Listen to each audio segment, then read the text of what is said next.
welcome to Tech Tips for another episode. My name's Adam from Jims IT Penrith, and today what we're going to talk about is the ACIS scam.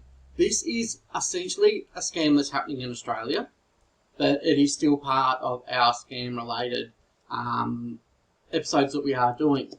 What's happening here? ACIS is a financial institution, or massive part of the financial institution here in Australia. So they send out information about your business names and things along those lines. And so what's actually happening is people are actually getting emails to say that your business name has been cancelled, or you owe money on your business name, you need to re-register your business name. And so people are getting these emails that look so legit, clicking on these links, giving away their personal information, and the hackers are then able to log in and get the information on those businesses and blackmail them and that type of thing. So what I'm going to walk you through in just a moment is how to identify fake emails from ACIS with real emails from ACIS. This scam has been going on for quite some time, but it's starting to come back again. So let's take a look. So what we're seeing here is an example of a fake and a real email that you get from ACIS. Now, if we have a look here on the real side, we actually see a couple of indicators that we'll be able to see that it's real.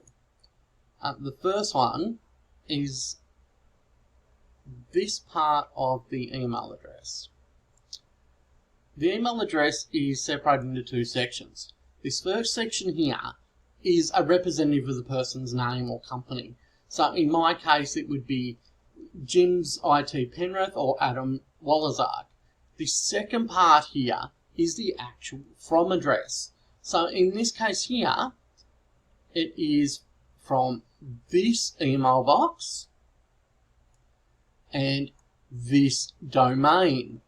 So what that tells us is that it's from a no-reply email box from the asic.gov.au website.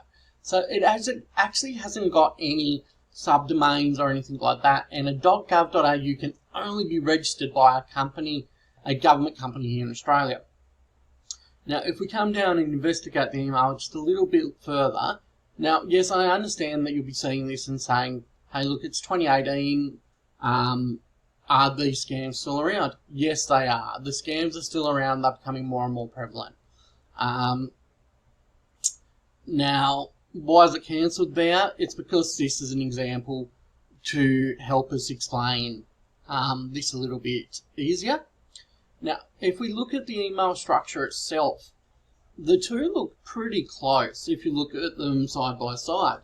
But one big thing that we need to look at is here, your business name, registration, and then we actually see the business name has been cancelled. Please view the following link for more information. So this is a genuine email. So the email could be saying it's cancelled. It could be saying that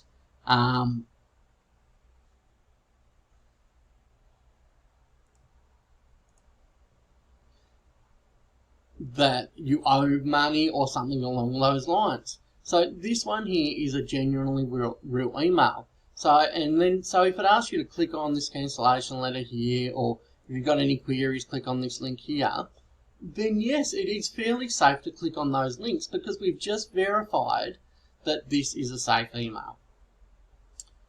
If we look at the fake email, straight away we've got a couple of things that we need to check. Okay. If we just compare the ACIS message here, they're the same, aren't they? But if we move on to the actual domain information and pull that apart, the first part here, messaging-services. Okay, that could be genuine, but then if we go to the next domain part of it, it looks nothing like what a domain in Australia for a government body would look like. That's your first massive indicator that this is a fraudulent email. The next thing to come down and have a look at, no dear sir, madam.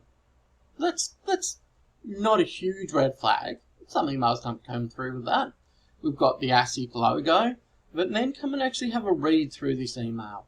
Your business name, registration, there's nothing there. There's no business name. So there's no actual indication of what your business is called. So that is really a teller that something just isn't right. It's not telling you who your business is. But that's a huge red flag. So over here, it's telling you what your business is. Okay. And we read through it. To continue using the business name and avoid cancellation, click on this renewal letter. Okay.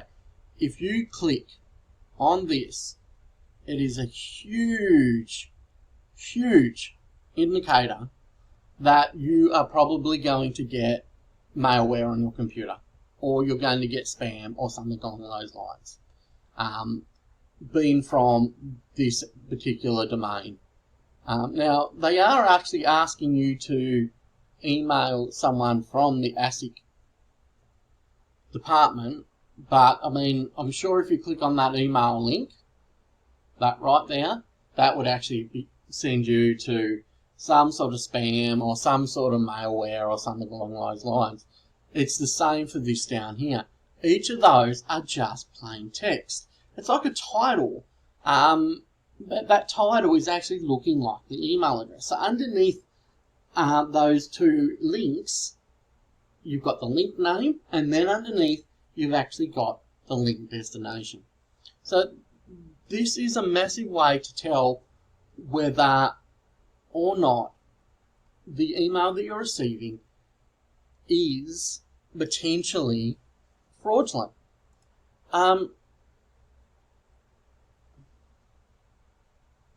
It is very, very, very important that you are very vigilant when you're getting emails. We shouldn't have to be. What are some things that we can look out for here? Be wary of unsolicited contacts. The scammers will often reach out to you unexpectedly via email, text, phone, anything along those lines. And this is the same with the ASIC stuff. Like, they might not just reach out to you via email. They protect your personal information. Never share anything with anyone that calls that seems suspicious. Even when it comes to dealing with one of us guys from Jims IT, if we call you and we connect to your computer and there are passwords, don't give them out to us. Type them in. Never share your personal information with anyone on the phone. Okay? Is stay informed. Find out what the latest scams are. Keep yourself updated with what's going on in the world, especially now that we use computers for basically everything in our lives. Go to the ASIC scam page. Go to your bank's page. That will often have information about scams. Call Jims IT. We will often have a lot of information about what current scams are happening at the moment. Verify the contact information independently when someone calls you. There is no harm in actually double checking something. Don't feel pressured. That's the biggest thing I would say to you. Never feel pressured while you're on the phone with somebody to perform the act that they're asking you, no matter how important they are trying to indicate that it is. Trust yourself. Trust your gut. We've got a very good sense of when we know things are not right. If something doesn't feel right or it seems too good to be true, it normally is, and it normally isn't right, if you know. Everyone, that concludes today's episode. Guys, be vigilant. If you have a gut instinct that tells you something isn't right, follow that instinct. These hackers, these scammers, are becoming ever more involved and trying more and more tricks. They're getting more and more information on us. In Australia alone, we've had a lot of data leaks. So they're going to be using our full names, our addresses, our personal information to try to get money from us, to try to get more information from us. Be so vigilant and be safe. Do never give out your personal information. Never give out your credit card information. Always be skeptical of when people ring you up asking for personal information. If you worry, hang up. Look up that business's actual phone number on their website. Each business has, major business, like ACIS, like the Commonwealth Bank, like the National Australia Bank, will have a dedicated website. Go onto that website, find the phone number for that business. Ring them up and ask that information. This goes along the same lines as getting a phone call from your internet provider or from Microsoft. Never believe those calls. Microsoft or your internet provider will never call you like that. Alright, thanks guys, be safe, and we'll see you in the next episode.